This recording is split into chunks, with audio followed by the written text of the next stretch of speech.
লেফটে ভিনিসিয়াস, রাইটে Raphinha, replacement হিসেবে আসবেন এস্তেফা উইলিয়ান।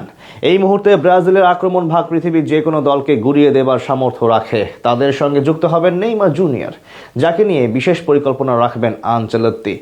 আগামী বিশ্বকাপে নেইমারই হবেন সেলেসাওদের মহাপরাক্রমশালী আক্রমণ ভাগে গোপন অস্ত্র।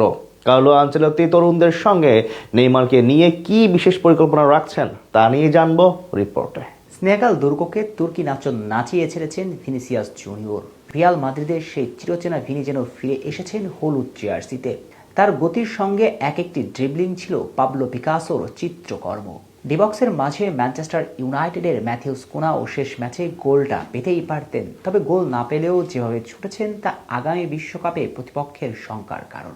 ম্যানচেস্টার ইউনাইটেডের এই ফরওয়ার্ড আনচেলত্তির আস্থা ভরসা সবকিছুই। রাইট সাইডে এস্তেভা উলিয়ান ছিলেন ম্যাচের সেরা খেলোয়াড়। এই ম্যাচে স্নেগাল ডেডলক ভেঙেছিলেন এই তরুণ তুর্কি। ড্রিবলিং কাটব্যাক করে যেভাবে ডিবক্সে ঢুকেছিলেন তা যথেষ্ট। কিন্তু বার্সা তারকা রাফিনিয়া দলে ফিরলে এস্তেভাও হবেন ব্রাজিলের বেঞ্চ খেলোয়াড় ভাবা যায়। সেলেসাওদের আক্রমণ ভাগের শক্তিটা কত বেড়েছে যে এস্তেভায়ের মতো ফর্মে থাকা ফুটবলারকে বেঞ্চে রাখতে হবে। প্রকৃত অর্থে ব্রাজিলের এই আক্রমণ ভাগ পৃথিবীর যে কোনো ডিফেন্সকে নাড়িয়ে দেবার সক্ষমতা রাখে। এই আক্রমণ ভাগে শুধু যদি যুক্ত হন প্রাণভমরা নেইমার, তাহলেই এই ব্রাজিলের শক্তিমাত্রা কোথায় গিয়ে দাঁড়াবে ভাবতে পারেন। তবে প্রশ্ন হচ্ছে, ব্রাজিলের এই তারুণ্য নির্ভর দলে নেইমারকে কি ফেরানো হবে?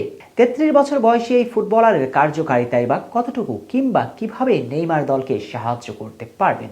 প্রথম প্রশ্নের উত্তরটা খোলাসা করা যাক। বর্তমানে সান্তোস তারকা কি দলে ফিরবেন? হ্যাঁ, অবশ্যই ফিরবেন। শুধু ফিরছেনই বললে ভুল, বরং আনচেলত্তির গোপন অস্ত্র হবেন নেইমি। দ্বিতীয় প্রশ্ন, মাঠে তার কার্যকারিতা কতটুকু? কিভাবে ব্রাজিল দলকে সাহায্য করতে পারবেন নেইমি? অথবা কোন ভূমিকাতে আনচেলত্তি তাকে ব্যবহার করবেন?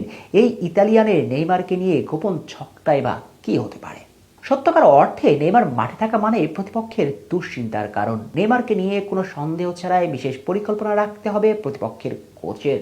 দেখা যাবে প্রতিপক্ষের কোচরা নেইমারকে চোখে চোখে রাখতে দুজন ডিফেন্ডারকে তার পেছনে রাখবেন।